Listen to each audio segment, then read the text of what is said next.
Vamos lá, gente. Vamos pegar o capítulo 12 hoje.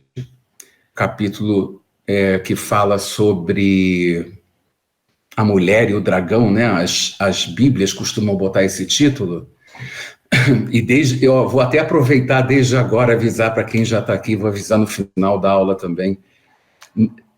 Se puderem, não percam semana que vem, porque semana que vem a gente vai falar das bestas, né? E talvez o assunto mais extenso, um pouquinho mais complicado que tenha, né, em relação a todas as revelações que o Apocalipse nos traz, né?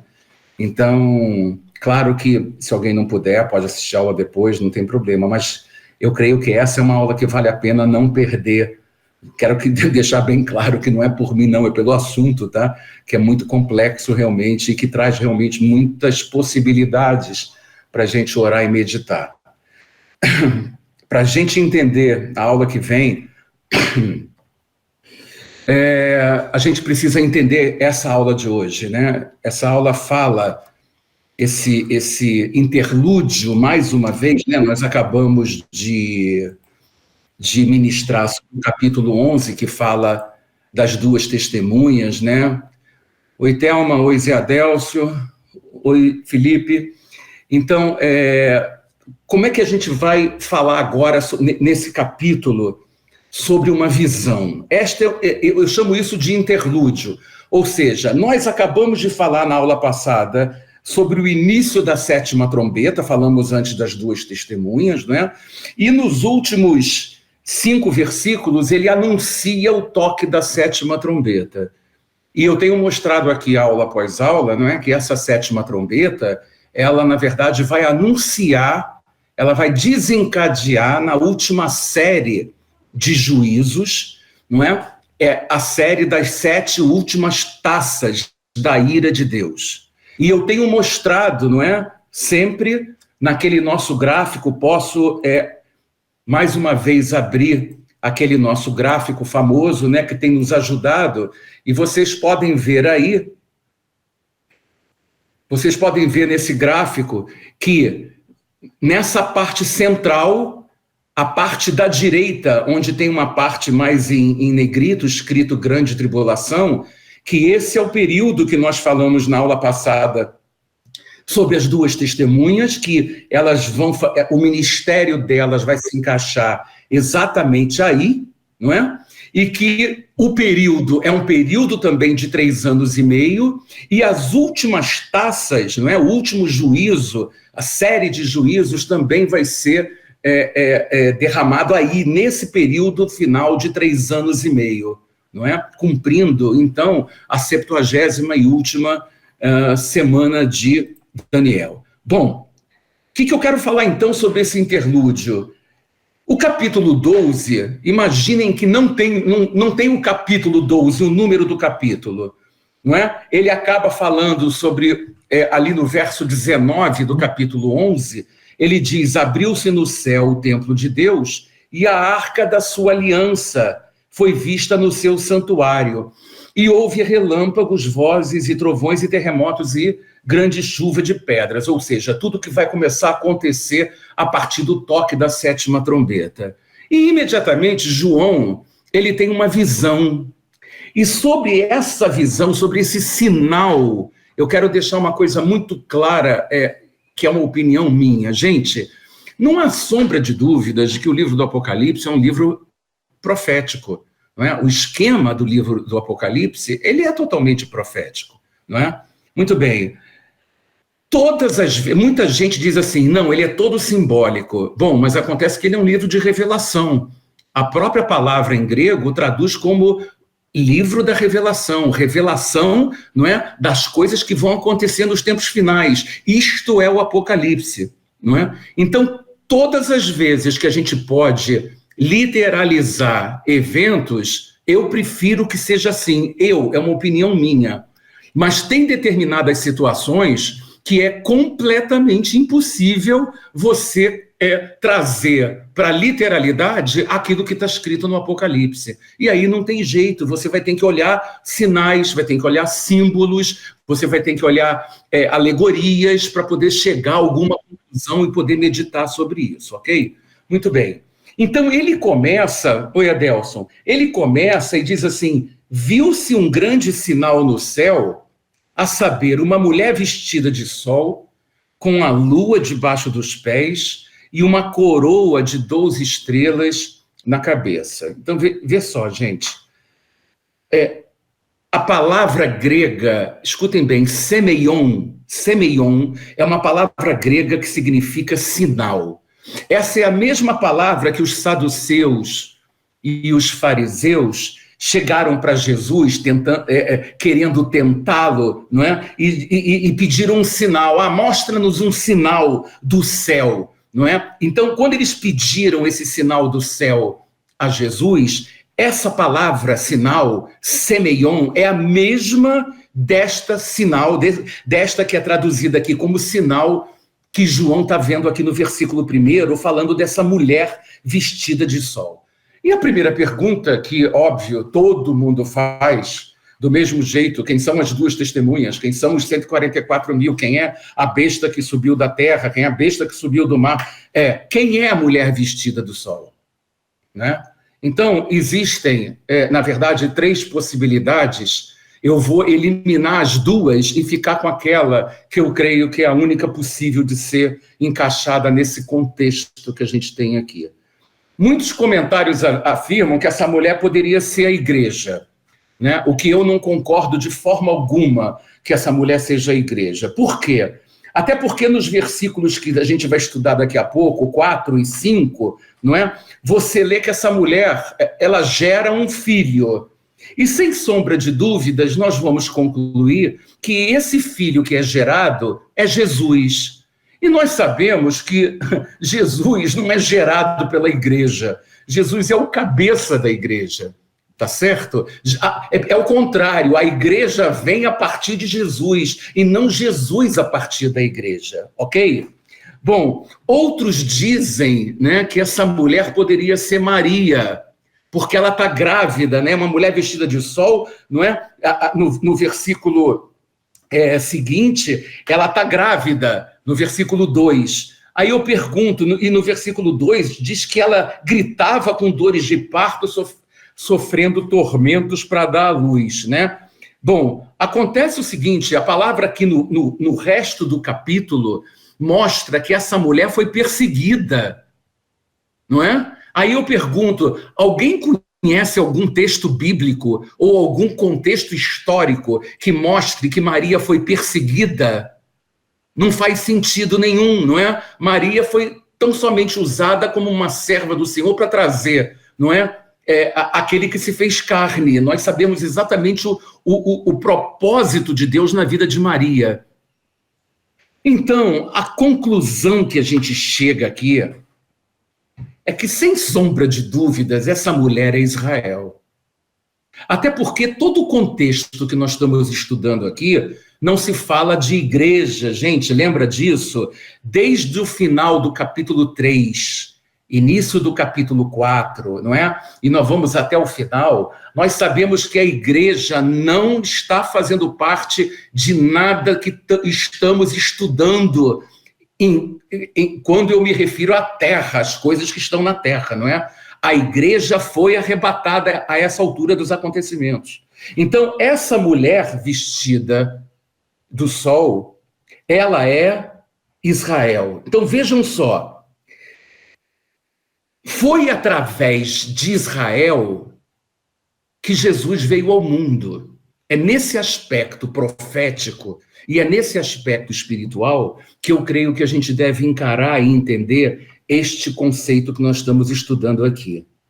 E aí eu vou me reportar a um texto, quem quiser anotar, anote, em Miqueias, não é? Miqueias 5, versículos 2 e 3, tá? Miqueias 5, versículos 2 e 3, que diz assim: E tu, Belém Efrata, posto que pequena entre milhares de Judá, de ti me sairá o que será Senhor em Israel.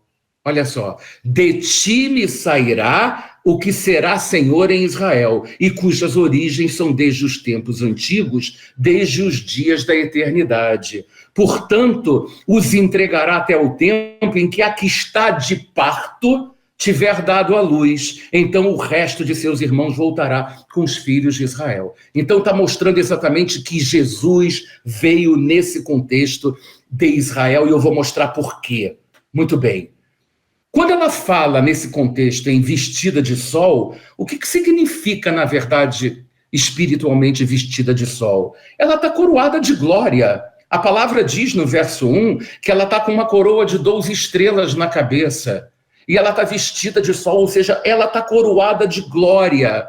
E quando ela fala aqui que ela está coroada de glória, é porque está se referindo ao status futuro de Israel, gente. Como eu tenho falado em várias aulas aqui, e eu sei que não é um assunto muito simples, um dia a gente pode falar de maneira mais detalhada, mas quando eu falo do status futuro de Israel, eu estou falando daquele sacerdócio levítico que vai ser restaurado em Zadok e que será, vai operar durante o reino milenar.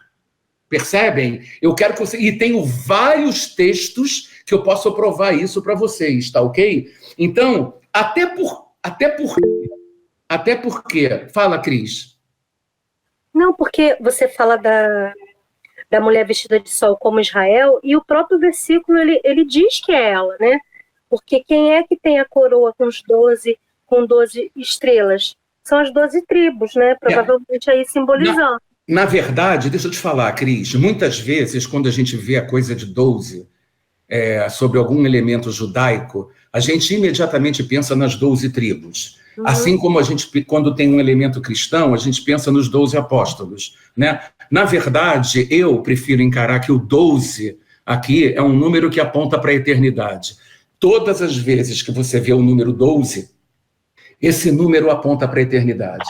Então, eu estou vendo Israel aqui com essa coroa de 12 estrelas, não é? Eu não vou dizer que não representam as 12 tribos, mas para mim é algo mais profundo ainda do que as próprias 12 tribos, ok? Né?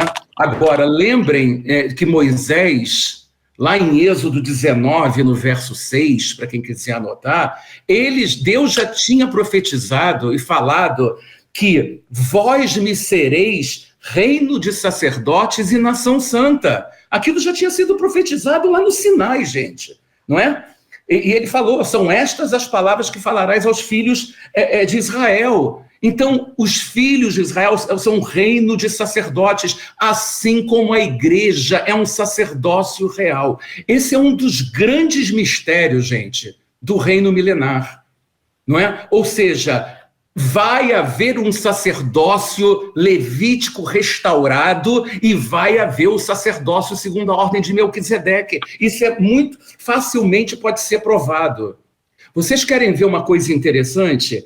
Em Ezequiel 43:19, quem quiser ouvir ou quem quiser anotar depois, né, ou abrir agora, em Ezequiel 43:19, diz assim, olha o que Deus falou: aos sacerdotes levitas, que são da descendência de Zadok, que se chegam a mim, diz o Senhor Deus, para me servirem, darás um novilho para a oferta pelo pecado. Olha quanto simbolismo, olha quanto memorial que a gente vai ter durante o reino milenar. Eu vou ler mais 2 versículos de Ezequiel 44, Ezequiel 44:15. Prestem atenção porque isso é muito importante. Mas os sacerdotes levitas, os filhos de Zadok, que cumpriram as prescrições do meu santuário, porque teve aqueles que não cumpriram, e eu sempre dei exemplo como Anás e Caifás, que era o sacerdócio levítico corrompido naquela época, ok, gente? Ele diz: quando os filhos de Israel se extraviaram de mim, eles se chegarão a mim para me servirem e estarão diante de mim para me oferecerem a gordura e o sangue, diz o Senhor Deus.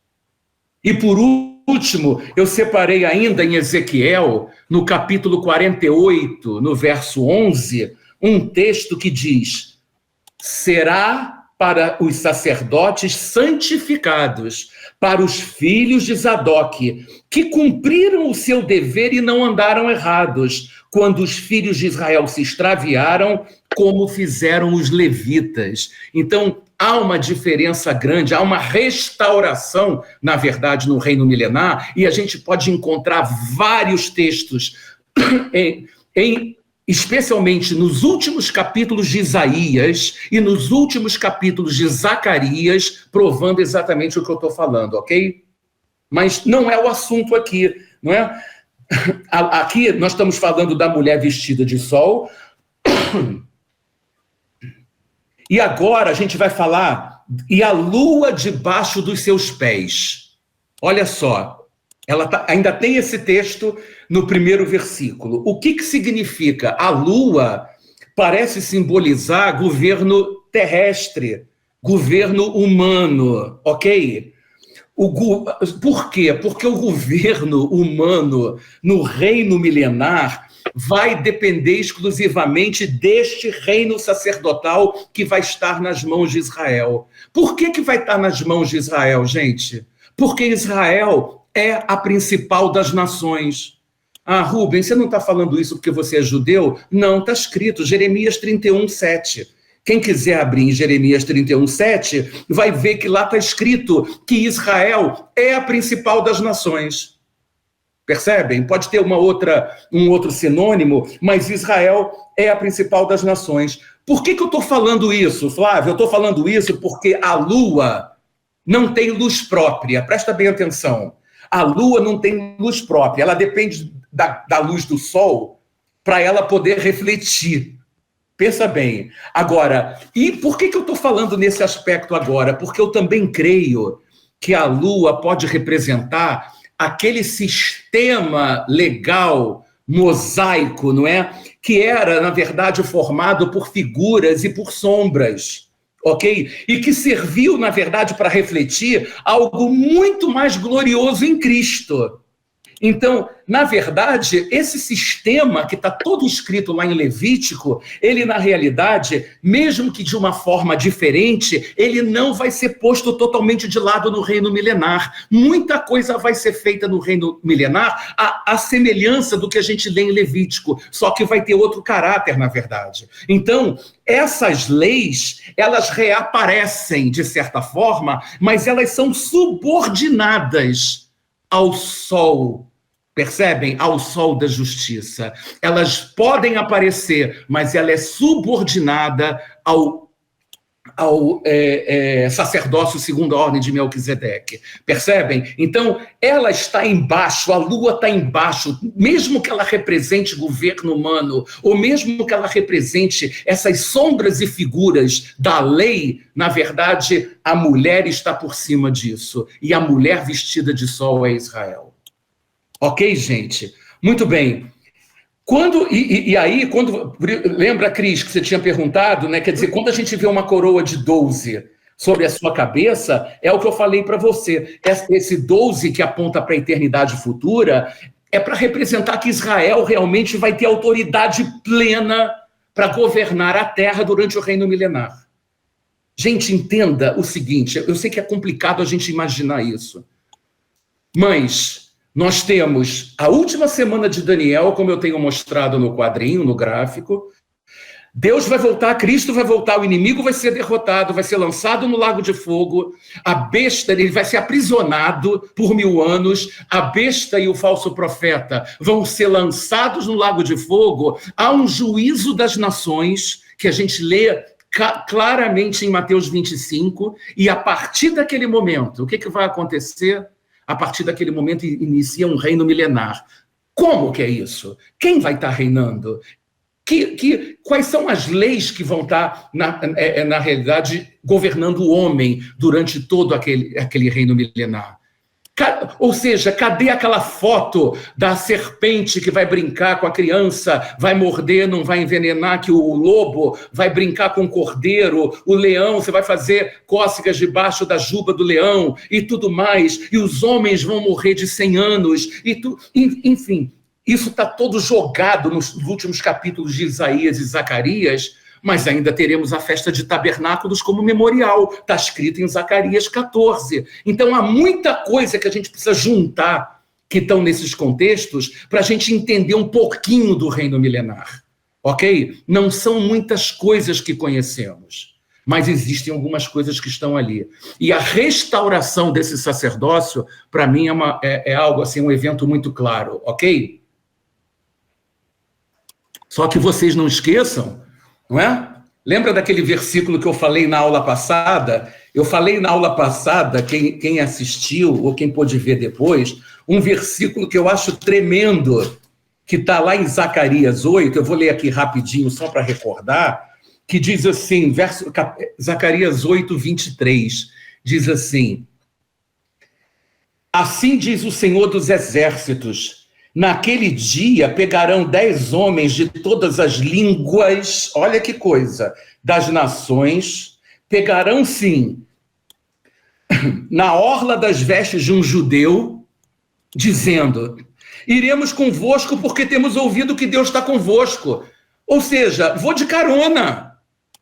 Eu vou no teu vácuo, cara. Se você é um judeu, e eu sei que por ser judeu, você está indo adorar o Senhor dentro do sacerdócio levítico restaurado. Então é o seguinte, cara, me dá carona que eu vou junto, vou segurar nas tuas vestes, porque eu sei que você está indo para um bom caminho, então eu vou atrás de você. Isso vai acontecer porque está escrito.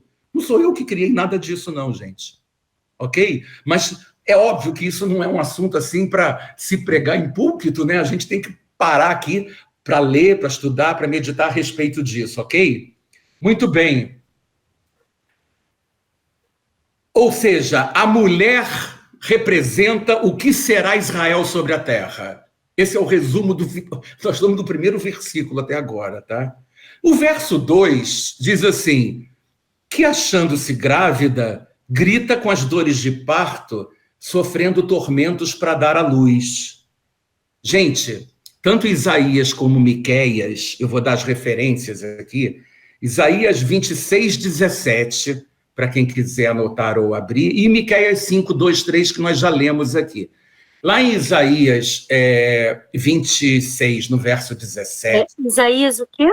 26, 17, diz, como a mulher grávida, quando se lhe aproxima a hora de dar à luz, se contorce e dá gritos nas suas dores, assim fomos nós na tua presença, ó Senhor.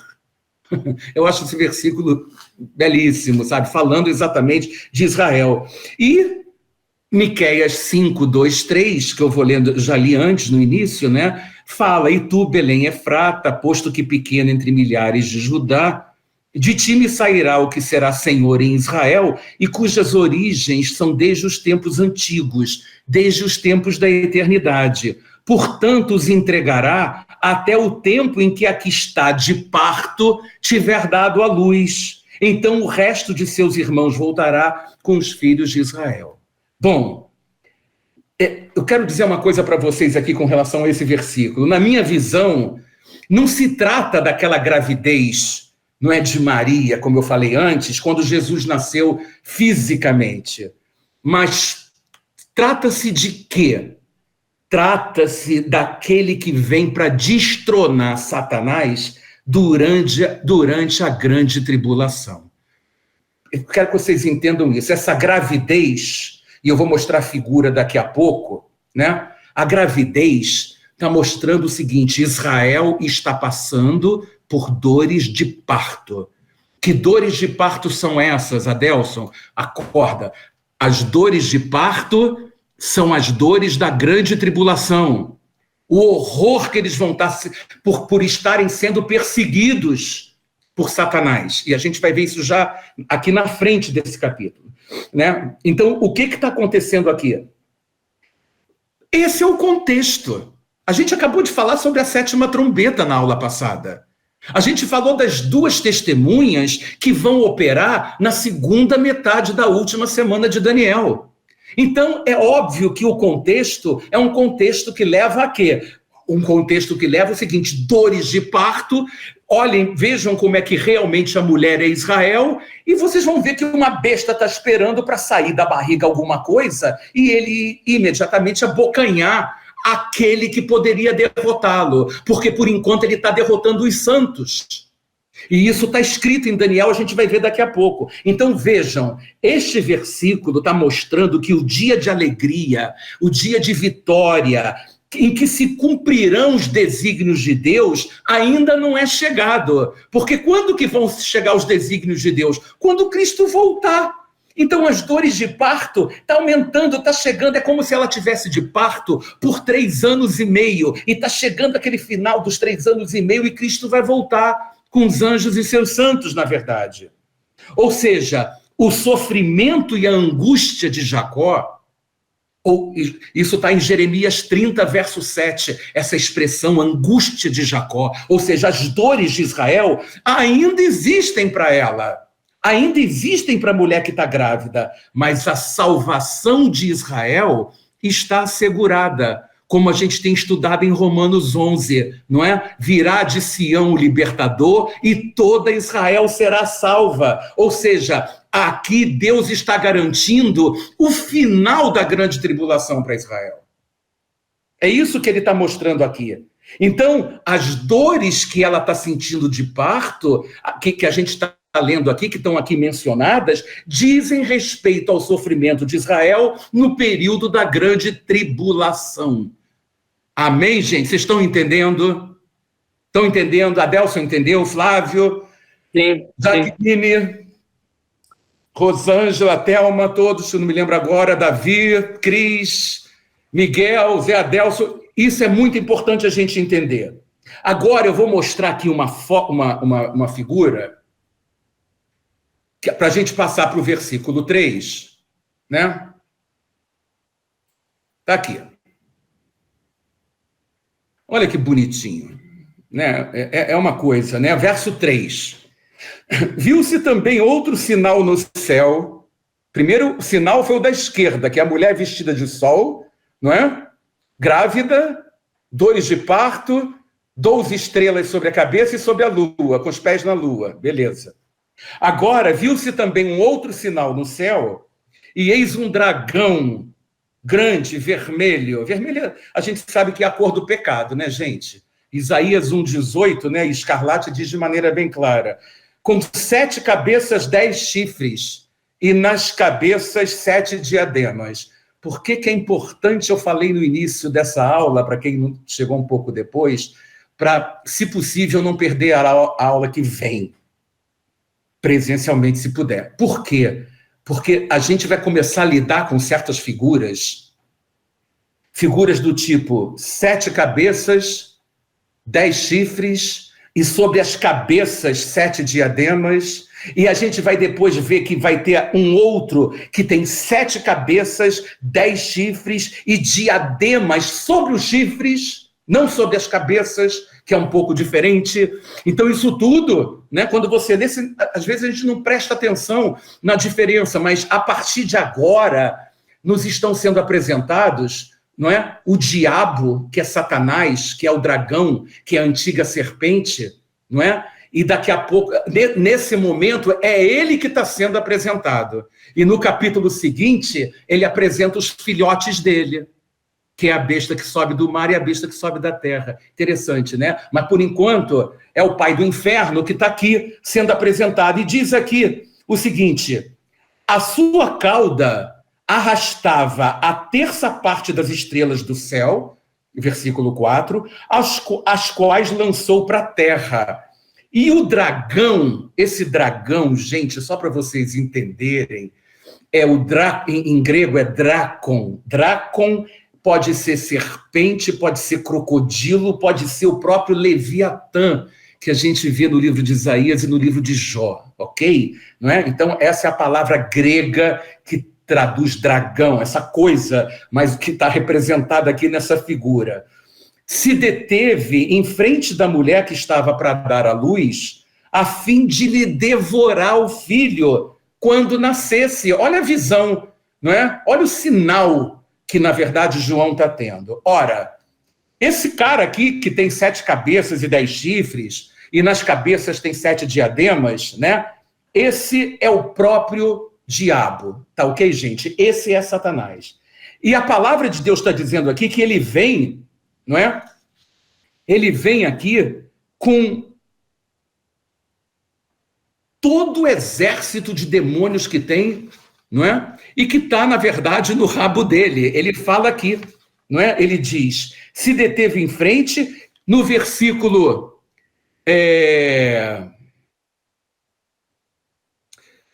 No versículo... Tem um versículo aqui na frente que diz que ele vem com 1/3. Daqui a pouco eu mostro para vocês onde é que está isso aqui, tá? Beleza, mas não tem problema. Aqui está dizendo o seguinte, aqui no 4, né? Desculpa. A sua cauda arrastava a 1/3 das estrelas do céu. Olha só. Exatamente os anjos que se tornaram em demônios quando houve a queda, quando houve a rebelião celestial. Não é? As quais lançou para a terra. Então o dragão se deteve em frente da mulher que estava para dar à luz, a fim de lhe devorar o filho na realidade. Então é evidente que essa 1/3 refere-se, na realidade, a esses anjos. Daí, quando chega no versículo 5, diz assim, nasceu-lhe, pois, um filho varão, que há de reger todas as nações com cetro de ferro, e seu filho foi arrebatado para Deus até seu trono. Gente, cuidado agora... para a gente poder entender o contexto do sinal que João teve. No verso, aqui a gente está vendo, até o versículo 4, essa coisa desse cenário entre a mulher e o dragão. Mas quando chega no versículo 5, ele diz que nasceu um filho varão que há de reger todas as nações. E aqui, na minha opinião, o que está acontecendo é o seguinte. Em primeiro lugar, no Salmo 2, no verso 7... a 9, diz assim, proclamarei o decreto do Senhor. Ele me disse, tu és meu filho, eu hoje te gerei. Pede-me e eu te darei as nações por herança e as extremidades da terra num só dia, de uma só vez. Pois Sião... Não, ele diz aqui, perdão. Pede-me, eu te darei... Onde é que eu estou lendo, gente? Eu te darei as nações por herança e as extremidades da terra por tua possessão. Com vara de ferro as regerás e as despedaçarás como um vaso de oleiro. Então, olha só que coisa interessante. A gente está em tremendo cenário apocalíptico, né, até o versículo 4. E quando chega no verso 5, João vem e diz que é o seguinte, nasceu um filho varão. Esse varão vai reger todas as nações, beleza. E no final ele diz que seu filho foi arrebatado para Deus até seu trono. E é claro que quando a gente lê esse trecho, que seu filho foi arrebatado para Deus, está se falando de quê? Que depois da cruz, depois do evento da cruz, ele subiu aos céus, não é? Ele foi arrebatado. Então, como é que eu vou ligar essa passagem profética, não é, com o nascimento de Cristo nessa profecia que está aqui? Todo mundo sabe que Jesus nasceu, né, que morreu numa cruz e que ele subiu aos céus e que nós estamos aguardando a volta dele. Então, eu tenho uma resposta para isso. Isso, para mim, liga novamente os caminhos de Deus para os judeus. Para os judeus. E a sua restauração como nação. Ou seja, é como se algo recomeçasse novamente. Gente, vocês entendem que tudo que a gente está estudando a partir de agora diz respeito a Israel e aos judeus. Desde quando nós estudamos a profecia das 70 semanas de Daniel. Então, na realidade, quando ele entra no versículo 5, ele está dizendo para os judeus o seguinte, vocês estão vendo de quem que ela está grávida? Ela está grávida do Messias. Ela está grávida do Mashiach. Ela está grávida daquele que vai realmente entrar para libertar Israel, para que toda Israel seja salva. Porque Israel e os judeus vão estar clamando pelo Messias durante o período da grande tribulação. Então, o que João está dizendo aqui é o seguinte, saibam, pois, vocês, judeus, que vai nascer um filho varão que é Jesus. É isso que eu quero dizer para vocês novamente, judeus. Ele vai reger todas as nações com um cetro de ferro, está escrito no Salmo 2. E outra coisa, ele vai, a graça significa a cruz que ele viveu e hoje ele está nos céus, não é? Aguardando, esperando o momento da sua volta. Tá? Então, esse versículo 5 é um recado aos judeus. Tá ok? Naquele momento, naquela circunstância, eles não vão poder mais negar. Eles vão entender realmente a quem rejeitaram há 2000 anos atrás. Não é? Então, quando aqui está escrito, não é? E o seu filho foi arrebatado para Deus até seu trono, não é? Significa o seguinte, até que ele volte. Não é? Aqui sim, nesse texto, isso fala da cruz até que Israel reconheça Jesus como Messias. Ok, gente? Bom, a partir de agora, no verso 6, a gente tem um versículo que diz assim: a mulher, porém, fugiu para o deserto, para Deus até o seu trono, onde lhe havia Deus preparado lugar para que nele a sustentem durante 1260 dias. Verso 6. A gente vai ver um pouco desse comentário um pouco mais à frente, mas os 1260 dias é o mesmo período, lembra, gente, dos 42 meses, ou 3 anos e meio, ou um tempo, 2 tempos e metade de um tempo, não é? São aquelas expressões que falam de 3 anos e meio, e esse é o mesmo período em que Jerusalém será pisada pelos gentios, que a gente viu na aula passada. Ou seja, a segunda metade da última semana de Daniel. O tempo onde as taças da ira vão ser derramadas. O tempo de ministério das 2 testemunhas. Ok? Então, a mulher está grávida e o diabo está doido para pegar a mulher. Mas o que ele está falando, João? Que simplesmente a mulher, ela foge para o deserto. Foge para o deserto. O que significa isso? Significa o seguinte, que os filhos de Deus, os judeus que estão sendo perseguidos nesta época, eles vão ser obrigados a fugir e eu vou mostrar por que eles vão fugir.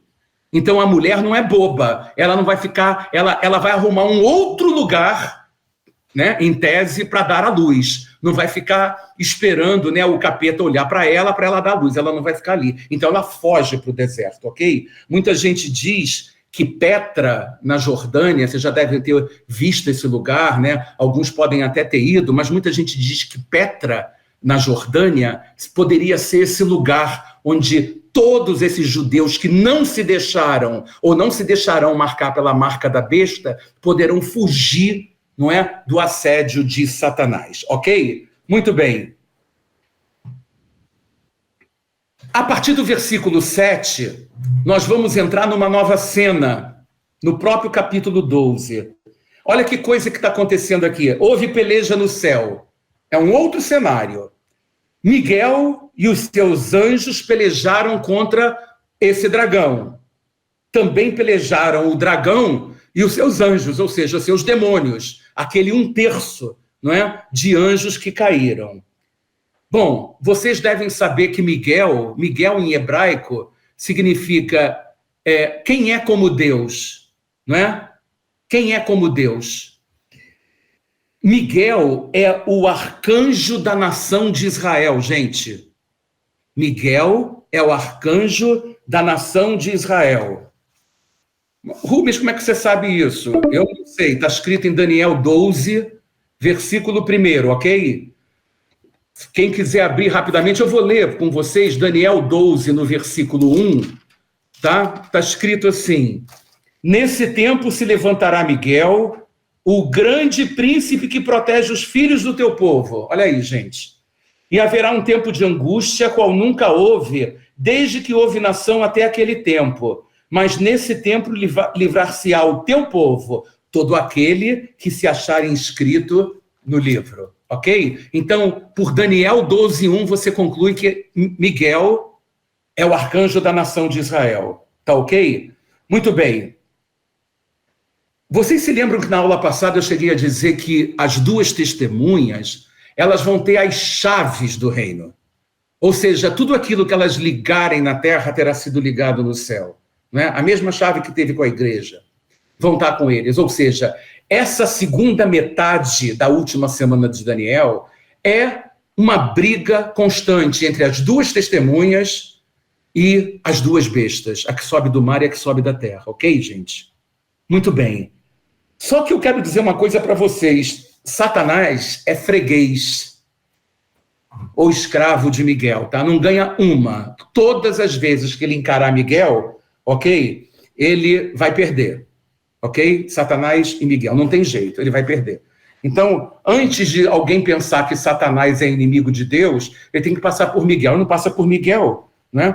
O verso 8 diz o seguinte: todavia não prevaleceram, nem mais se achou no céu o lugar para eles. Olha que coisa interessante. Não se achou mais lugar para eles, eu vou dizer para vocês por quê. É porque a Jerusalém Celestial ela está descendo. E no momento em que ela desce, ela empurra todo esse lixo que está no reino das trevas e vem tudo para a terra. Vocês podem entender o que é a grande tribulação agora? Vocês podem entender por que isso não acontece hoje? Porque o Espírito Santo está aqui. Porque a igreja está aqui. Então, no momento em que a igreja não estiver mais aqui, esse céu, esse segundo céu, ele vai ser completamente pipocado para a terra. É isso que vai acontecer na realidade, ok? Muito bem.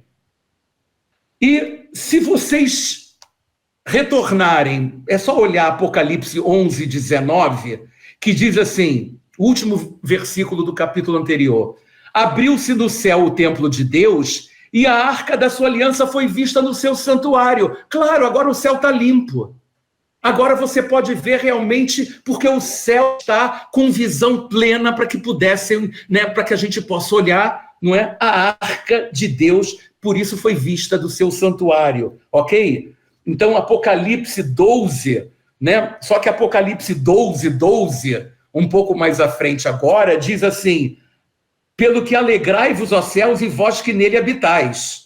Mas ai dos que habitam na terra e no mar, porque o diabo desceu a vós, e tem grande ira, sabendo que pouco tempo lhe resta. Gente, a partir desse momento, por isso é que eu falei que a grande tribulação são os últimos 3 anos e meio. Nesse momento, nesses últimos 3 anos e meio, Satanás está com seus demônios plenos em toda a terra. O lugar dele a gente já sabe qual é. Ele está de caminho, tá? O caminho dele está escrito lá em Isaías 14, lá em Ezequiel 28, é lá no fundo do abismo, lá no fundo, é lá no inferno. É lá onde, né, é no lago de fogo e enxofre onde ele vai passar a eternidade. Mas até que isso aconteça, olha o que serão esses 3 anos e meio na terra. Podem imaginar? Alguém para em 5 segundos para imaginar o que é um planeta sem a presença de Deus? Os únicos representantes são 2 testemunhas que vão morrer no final desse período, e você está vendo Satanás, e depois a gente vai ver a plenitude, os filhotes dele, que é a besta, que é o anticristo e o falso profeta, fazendo tudo o que querem. Vão ter dois representantes lutando contra eles. O povo de Deus sendo perseguido, não se deixando marcar pela marca da besta, povos, línguas, tribos e nações também não se deixando marcar, passando pela grande tribulação, muitos vão ser salvos, mas olha o sufoco que vai acontecer, né? Um caos. Oi? Caos, né? Um caos. Caos que é impossível. Eu acho que eu não sei quem tem capacidade, não é? Só se alguém me falar de alguma visão, de alguma revelação, de alguma coisa assim efetiva, para me mostrar, né, como fazer um filme. Né? A dimensão, né, disso aí, né? De uma terra completamente dominada, não é, pelas forças do mal. O inferno em peso na terra. Essa é que é a verdade. Os últimos 3 anos e meio serão o inferno na terra, né, pousado na terra. O que é isso?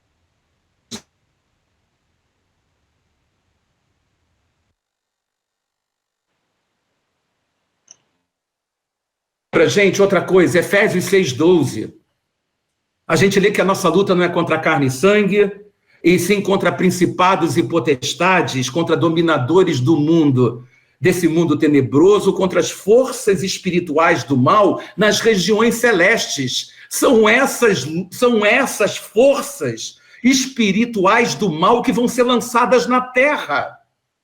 Exatamente aquelas que a gente luta hoje com Cristo pela fé, não é? Em oração, literalmente essas forças vão estar aqui na terra, né? Só que nós não vamos estar aqui para lutar contra elas, não é? E aqueles que não têm Cristo? Já imaginaram?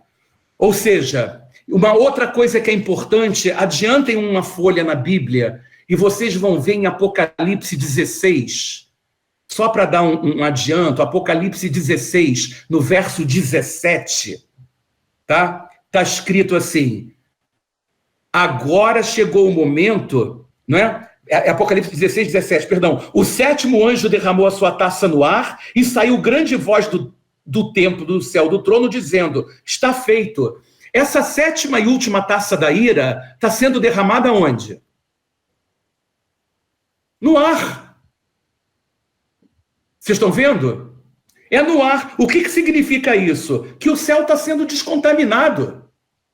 O céu está contaminado por essas hostes do inferno. E agora está sendo descontaminado. Por isso é que ele diz daqui a pouco: ai da terra. Os do céu estão felizes da vida, mas ai da terra, porque o diabo desceu a voz. E quando ele desce com aquele rabo. Onde está a peçonha? Tem um texto em Isaías que diz que a mentira está no rabo. Então ele vem com todos os demônios, né, para acabar com a terra, para acabar com Israel. A verdade é essa. Porque se ele acabar com Israel, se ele acabar com a mulher, o Messias não nasce. Vocês entendem espiritualmente o que está significando? Se ele destruir o Monte das Oliveiras, como é que se cumpre Zacarias 14, verso 5, que diz que quando ele voltar, ele vai botar os pés sobre o Monte das Oliveiras? Aí ele quer destruir o Monte das Oliveiras e diz: a palavra não se cumpre. Então, o que ele faz? Antes dele pensar em enfrentar aquele que ele sabe que ele é um derrotado, ele tenta destruir a mãe. Quem é a mãe? Israel. Quem vão ser os perseguidos? Os filhos de Israel. Estão entendendo o propósito de Satanás nessa história toda, né? Tem um versículo em Isaías 24, vocês podem anotar também se quiserem, Isaías 24, versículo 21, que diz assim: naquele dia o Senhor castigará no céu. Veja só que profecia tremenda. Isaías 24, 21. Naquele dia o Senhor castigará no céu as hostes celestes e os reis da terra na terra. Ok? Então isso está se fechando na realidade. Ok, gente? Verso 9. E foi expulso o grande dragão, a antiga serpente, que se chama Diabo e Satanás, o sedutor de todo mundo. Sim, foi atirado para a terra e com ele os seus anjos. Só para ilustrar este versículo, eu queria que vocês abrissem a palavra em Daniel 10, tá? Daniel 10, vamos voltar que é o Apocalipse do Antigo Testamento, Daniel 10, tá? Versículos 12 e 13. Daniel 10, versículo 12 e 13, diz: então me disse, não temas, Daniel, porque desde o primeiro dia em que aplicaste o teu coração a compreender e humilhar-te perante o teu Deus, são ouvidas tuas palavras, e eu vim por causa das tuas palavras. Não é? Então, na realidade, é aquela luta, não é? Quando Daniel estava orando e as orações não subiam e a resposta não vinha, os anjos não tinham força para enfrentar. Então, o que acontecia? Vinha Miguel e falava, show, daqui, enfrentava, e aí as orações podiam subir e descer. Não é? Então, na realidade, foi expulso o grande dragão. Miguel expulsou o grande dragão. É aquilo que a gente leu no início, lá em Apocalipse 12, podemos voltar para Apocalipse 12, que diz, houve guerra no céu. Quando diz houve guerra no céu e que Miguel e seus anjos batalharam, não é? Contra o diabo e seus anjos, adivinha quem venceu essa luta, ok? Vamos falar do verso 10. Então ouvi grande voz do céu proclamando: agora veio a salvação, o poder, o reino do nosso Deus e a autoridade do seu Cristo. Pois foi expulso o acusador de nossos irmãos, o mesmo que os acusa de dia e de noite diante do nosso Deus. Logo, gente, acabou-se, é fini, findou-se o tempo de Satanás acusar os irmãos. Por quê? Porque agora ele não pode nem sequer olhar para cima. Agora ele foi expulso para a terra. Agora não tem mais, o lugar dele é daqui para baixo, vocês entendem isso? Eu estou falando de céu, regiões celestes, terra e as regiões espirituais baixas da terra e lago de fogo. É da terra para baixo, a partir de agora, ok? Ou seja, não adianta, se ele não pode sequer olhar, muito menos se apresentar diante de Deus, como ele fazia conforme aquela história de Jó, que nós conhecemos muito bem, quando os filhos de Deus se apresentavam e Satanás ia junto, sempre arrumar uma forma de acusar alguém. Não é verdade? Mas agora é literal, mesmo porque a Nova Jerusalém está descendo do céu e os poderes do céu são abalados. Vocês acham que a Jerusalém celestial, essa nave espiritual única, perfeita, com a glória de Deus, está descendo em ambiente espiritual, e vocês acham que o ambiente espiritual e até mesmo o ambiente físico celeste, sideral, não sofre as influências dessa descida? Cada vez mais, gente.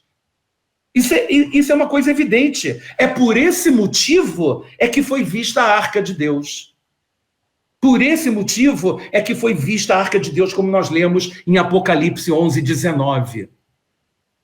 Ok? Versículo 11, né? Vamos para o versículo 11. Eles, pois, o venceram. Esse eles significam os nossos irmãos, né? Que está escrito acima, tá? No versículo 10, né? Eles, pois, o venceram por causa do sangue do Cordeiro e por causa da palavra do testemunho que deram, e mesmo em face da morte, olha que coisa, e mesmo em face da morte, não amaram a própria vida. Resultado disso, isso é consequência nada mais, nada menos do que não terem se deixado marcar pela marca da besta. Aonde que existe uma ilustração sobre esse versículo 11? Passem para Apocalipse 14, né? Apocalipse 14, folha seguinte da Bíblia, e vamos ler Apocalipse 14, a gente vai estudar isso depois, não é? A partir do verso 9. Apocalipse 14, a partir do verso 9, diz assim: seguiu-se a estes outro anjo, o terceiro, dizendo em grande voz, Apocalipse 14, Flávio, 9 a 12, seguiu-se a estes outro anjo, o terceiro, dizendo em grande voz: se alguém adora a besta e a sua imagem, e recebe a sua marca na fronte ou sobre a mão, também esse beberá do vinho da cólera de Deus, preparado sem mistura do cálice da sua ira, e será atormentado com fogo e enxofre diante dos santos anjos e na presença do Cordeiro. A fumaça do seu tormento sobe pelos séculos dos séculos, e não tem descanso algum, nem de dia nem de noite. Os adoradores da besta e da sua imagem, e quem quer que receba a marca do seu nome. E no final diz aqui: aqui está a perseverança dos santos, os que guardam os mandamentos de Deus e a fé em Jesus. Então, é exatamente isso que ilustra esse versículo 11, não é, de Apocalipse 12. Eles o venceram por causa do sangue do Cordeiro. Ou seja, eu fico imaginando o sufoco que essas pessoas não vão passar, não é? Mas elas não vão abrir mão. E por que elas não vão abrir mão? Porque houve, na verdade, uma mensagem para eles, recordando de onde que veio a mensagem dessa salvação para que eles não se deixassem marcar pela marca da besta. Dos 744. Glória a Deus. Perceberam como é que a coisa se encaixa? Mas nesse momento, os 144 mil não estão mais aqui. Não estão aí. A gente vai ver que eles foram arrebatados porque eles eram igreja, são igreja. Mas ainda tem o testemunho das duas testemunhas. Então, tem o testemunho delas, mas as testemunhas, elas tão somente, Adelson, a mensagem que elas podem pregar é temei a Deus e dai-lhe glória, porque a mensagem propriamente evangelística vem dos 144. Dos 144, não, entendi. As testemunhas, elas mostram poder contra poder. A verdade é essa, um faz isso, outro faz aquilo, só que como está havendo uma disputa, no final elas morrem. E aqueles que são de Satanás vão achar que foi o máximo. Só que depois, para que os judeus vejam realmente o poder de Deus e quem é Jesus, eles ressuscitam depois de 3 dias e meio. É tremendo. Isso aí. É tremendo. Vamos lá, gente, continuando. Então, capítulo 12, verso 12, diz: por isso festejai, ó céus, e vós os que nele habitais. O céu está em festa, não é? Depois que eles foram expulsos para a terra. Mas ai da terra e do mar, pois o diabo desceu até vós, cheio de grande ira, sabendo que pouco tempo lhe resta. Gente, não pensem vocês que o diabo não tem consciência e consciência de tudo que vai acontecer com ele. Ele sabe tudo que vai acontecer com ele. Não pensem que ser lançado, ser preso por 1000 anos, ou depois lançado na eternidade no lago de fogo e enxofre, vai pegá-lo de surpresa. Quer dizer, nós sabemos, a igreja sabe, e ele que viveu a eternidade passada não sabe do que vai acontecer com ele. O objetivo dele não é evitar que não aconteça com ele. Esse não é o objetivo dele. O ódio dele é tão grande que ele vai se satisfazer em levar as pessoas para lá, em levar judeus para lá, em levar os crentes para lá. Essa é a grande satisfação que ele tem. Ele não está pensando em tentar evitar, porque ele sabe que não vai conseguir, mas ele sabe que o que ele puder fazer para levar um monte de gente para o inferno, ele vai fazer. E cada vez está fazendo mais, e nós sabemos disso, ok? Verso 13 diz: quando, pois, o dragão se viu atirado para a terra, perseguiu a mulher que dera à luz o filho varão. Beleza. Quem é, na verdade, a mulher? Nós já sabemos que é Israel. Eu vou juntar esse versículo com o versículo 14, que diz assim: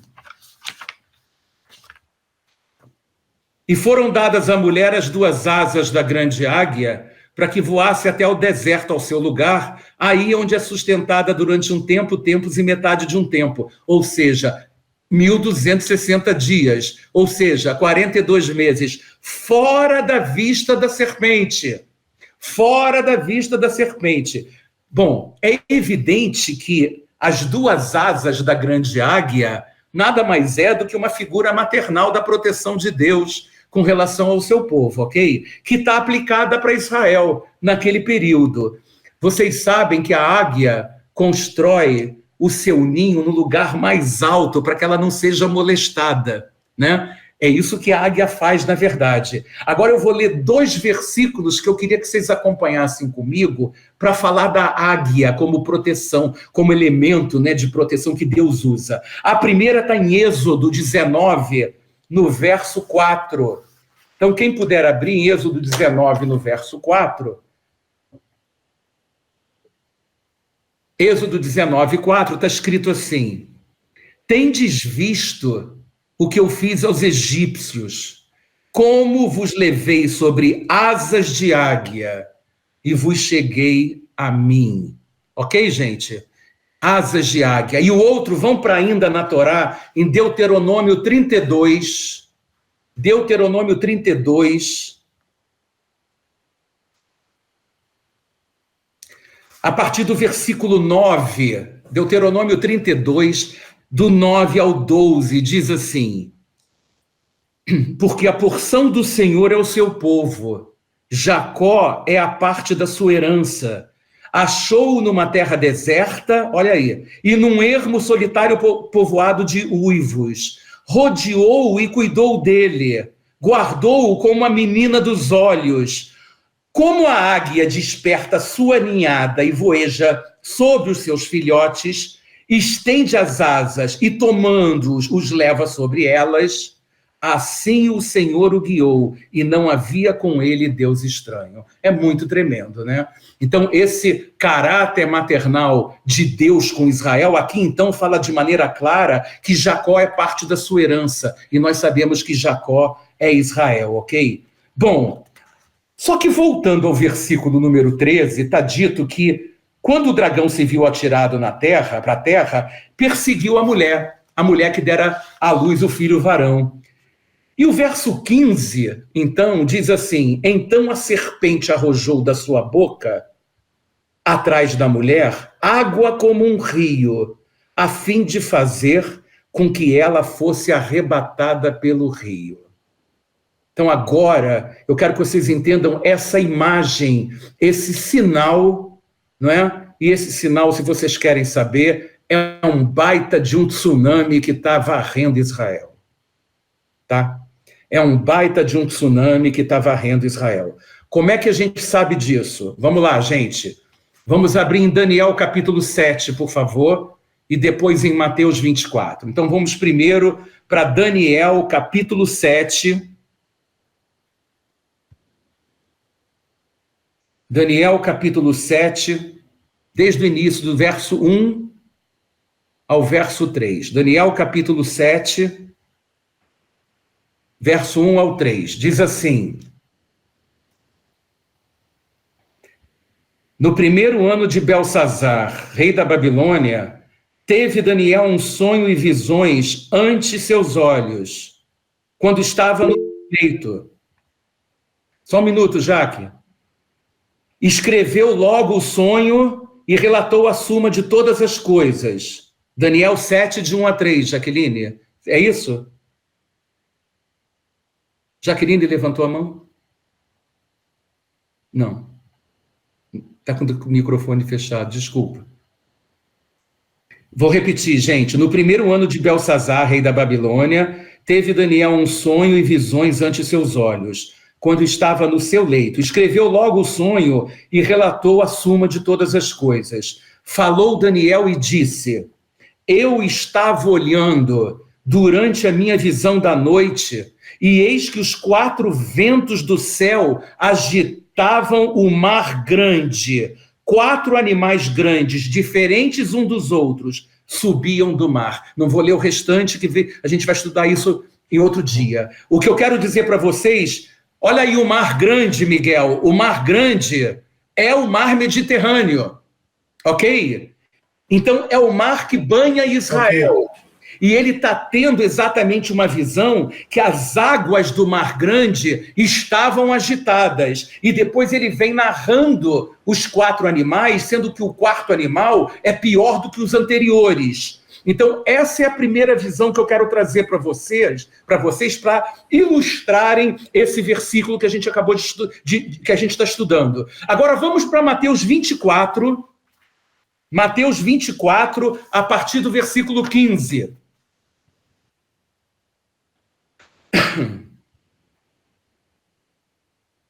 Mateus 24, a partir do versículo 15. Olha que coisa, gente. O mesmo contexto, escutem. Todos abriram? Mateus 24, a partir do 15. Quando, pois, virdes o abominável da desolação, predito pelo profeta, de que falou o profeta Daniel, no lugar santo, e Jesus falou, quem lê entenda, porque ele está falando de Daniel 9, 27, se vocês querem saber. Então os que estiverem na Judéia, fujam para os montes. Quem estiver sobre o eirado, não desça a tirar de casa alguma coisa. E quem estiver no campo, não volte atrás para buscar a sua capa.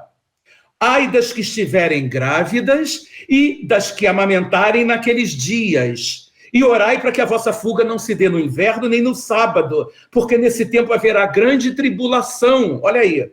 Como desde o princípio do mundo até agora não tem havido, nem jamais haverá. Então, o que ele está falando aqui, mais uma vez, é o seguinte: por que é que ele está falando que os que estiverem na Judéia fujam para os montes? Alguém viu aquele filme Impacto Profundo? Lembra aquele meteoro caindo e todo mundo, aquele menino com a menina, né, de moto, subindo, mas, né, o tsunami veio, né, o maremoto veio, varreu tudo, as pessoas precisavam ir para o deserto, para os montes, tinham que subir. É isso que está aqui. Quem tiver sobre o eirado, não desça tirar alguma coisa. Quer dizer, se você estiver numa casa de 3 andares ou num prédio de 10 andares, vai lá vai para cima, cara. Não vem para baixo não, porque a água vai varrer. Depois ele continua e diz, quem estiver no campo, não volte atrás para buscar sua capa. Cara, não tem tempo de voltar para trás, não. Você tem que subir um monte para você se ver livre daquela água. Israel está sendo varrido por um tsunami ou um maremoto. Ai das que estiverem grávidas e amamentarem naqueles dias. Óbvio. Imagina você, né? Uma mulher com um barrigão daquele, como é que vai conseguir fugir? Né? E estiver amamentando, quer dizer, estiver de resguardo. É isso que ele está falando aqui. Ore para que a vossa fuga não esteja no inverno, não haja aquelas neves lá perto do Monte Hermon, nem no sábado, porque no sábado está todo mundo na sinagoga, cara. No sábado é Shabat, está todo mundo ali e, cara, não é brincadeira não. Foi assim que Israel perdeu 2.000 soldados em 2 dias na Guerra do Yom Kippur, em 1973. Estava todo mundo na sinagoga, os egípcios foram lá e pimba, tá entendendo? A Golda Meir carregou um sentimento de culpa enorme, porque o serviço secreto de Israel, o Mossad, não tinha visto, não descobriu que os egípcios iriam atacar exatamente num dia de Yom Kippur, quando todos estavam na sinagoga. Então aqui ele diz, orai para que a vossa fuga não se dê no inverno, nem no sábado. Então ele fecha esse verso com o verso 21, falando exatamente, né, daquela expressão grega que eu ensinei da outra vez, tlipsis megale, o mega pisão que vai ter sobre as uvas, não é? Ou seja, porque nesse tempo haverá grande tribulação, como desde o princípio do mundo até agora não tem havido, nem jamais haverá. Ele está falando que isso é a grande tribulação. Exatamente o momento que Israel está vivendo. Agora, olha que coisa que dá aqui. Verso 15. Então a serpente arrojou da sua boca, atrás da mulher, olha a confirmação, água como um rio, a fim de fazer com que ela fosse arrebatada pelo rio. Olha aí o tsunami. O tsunami está varrendo Israel. O que significa isso? Está querendo destruir Israel antes que venha o Messias. Antes que venha aquele que vai destroná-lo, porque ele está reinando naquele momento. Satanás. Verso 16, que coisa linda. A terra, porém, socorreu a mulher. A terra abriu a boca, que coisa incrível. E engoliu o rio que o dragão tinha arrojado da sua boca. Óbvio, olha o que Deus fez. Simplesmente criou um terremoto, abriu a terra e a água toda que estava simplesmente afogando Israel foi toda jogada para dentro da terra. Para salvar Israel. Vocês estão acompanhando ou não? Como se fosse um terremoto, Rubens? Abrindo com certeza, né? Para essa água toda que vem do mar Mediterrâneo varrer Israel, com certeza Deus criou um terremoto, porque vão haver vários terremotos nesse período, mas algum ele abriu específico para que toda aquela água pudesse ser esgotada e Israel não fosse afogado. Ok? É assim que eu vejo, Flávio, tá? Essa é a visão que eu tenho, tá? Se alguém tiver outra, né? Por quê? Porque o Leviatã, que é o Dracon, né, não tá para brincadeira. Ele sabe que pouco tempo lhe resta. E o último versículo aqui diz que irou-se o dragão contra a mulher. Quer dizer, o bicho ficou terrível de raiva contra Israel. E o que ele foi fazer? Ele foi lutar, foi pelejar contra os demais filhos dela, contra os restantes, contra os restantes da sua descendência. Foi isso que Satanás foi fazer. E por que eu tinha lido aquele texto lá em Apocalipse 14? Porque aqui fala os que guardam os mandamentos de Deus e têm o testemunho de Jesus. Ok? Então os judeus vão passar um sufoco muito grande neste período. E no final, a última frase diz assim, o último texto do verso 17, e se pôs em pé sobre a areia do mar. Prestem muita atenção. Esse versículo, quando ele diz que irou-se o dragão contra a mulher e foi pelejar com o restante da sua descendência, eu queria só alertar vocês para uma coisa para vocês meditarem. Isso chama-se ódio aos judeus. Isso chama-se antissemitismo. Isso chama-se antijudaísmo. Isso chama-se antisionismo. Isso chama-se anti-Israel. Ou vocês têm dúvida que aqueles 6 milhões de judeus que morreram na Segunda Guerra não prefiguravam esta tribulação que a gente está estudando aqui? O diabo é o mesmo, gente. Ou vocês não sabem que ele sabe que Jesus é judeu? Foi judeu enquanto carne.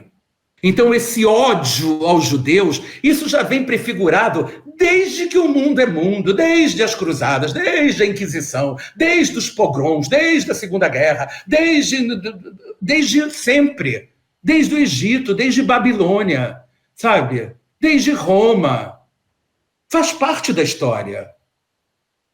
Mas, como eu falei, Israel é a principal das nações. E no reino milenar, quando Satanás for preso e a besta e o falso profeta forem lançados no lago de fogo, Israel vai poder ser exatamente a cabeça das nações.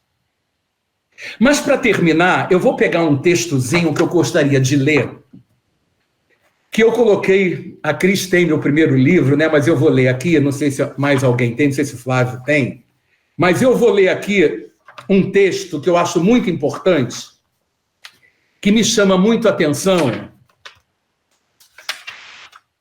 Prestem muita atenção sobre o final que está escrito aqui, no verso 17, se pôs em pé sobre a areia do mar.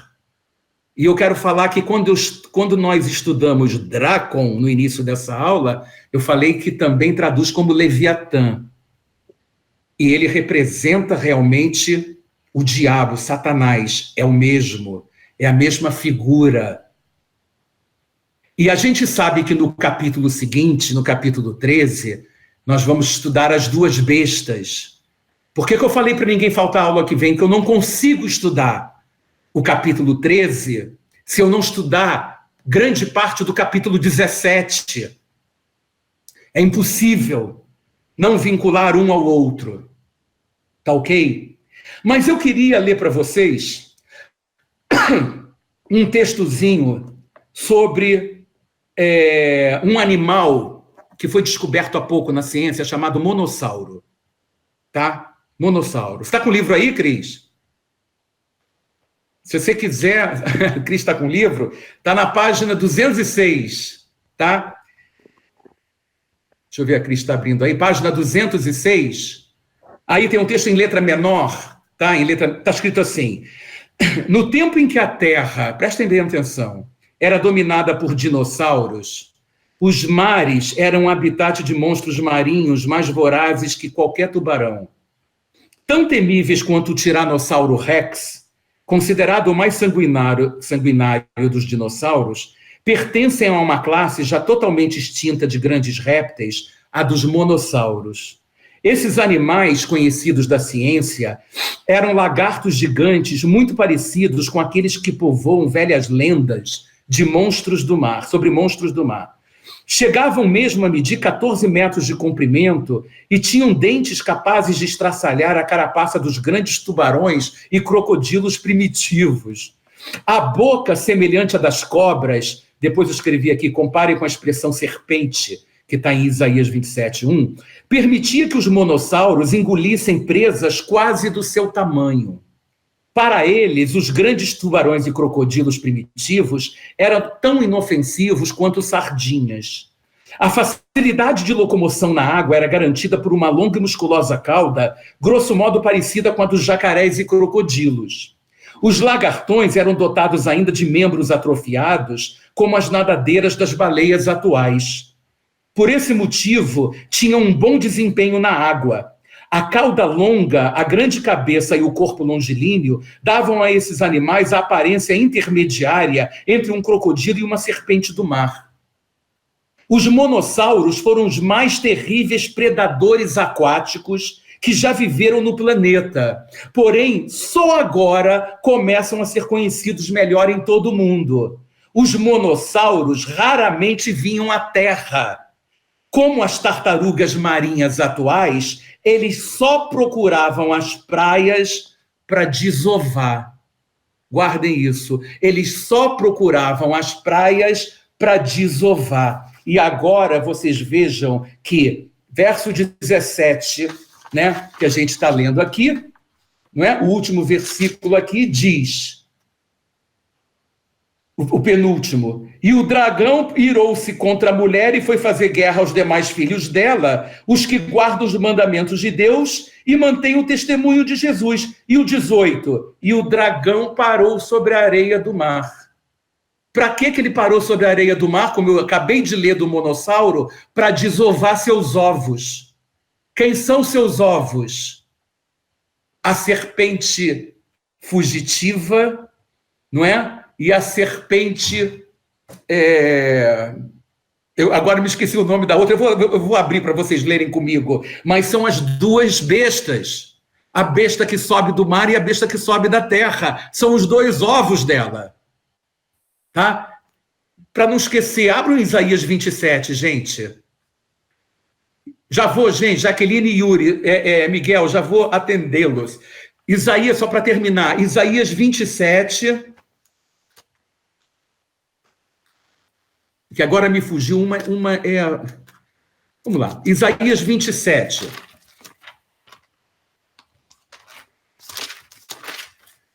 Todos abriram? Isaías 27, olha que coisa tremenda. Versículo 1. Naquele dia o Senhor castigará com a sua espada, a sua grande e forte espada. Aí ele diz, o Leviatã, que é a serpente veloz, e o Leviatã, a serpente deslizante, na minha versão, e matará o dragão que está no mar. Olha aí os três.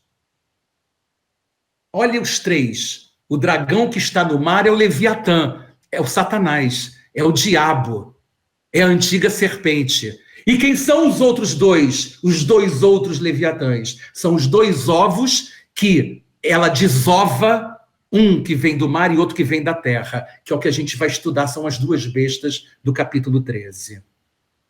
Vocês entenderam, gente? Quem são esses Leviatãs? É o Leviatãzão e os dois Leviatãozinhos, né? É o grandão, é o pai e os dois ovos. Ele foi exatamente como o monossauro que eu li. Vocês vejam? Exatamente, ele só vem para a areia para desovar. É exatamente o que o Leviatã vai fazer.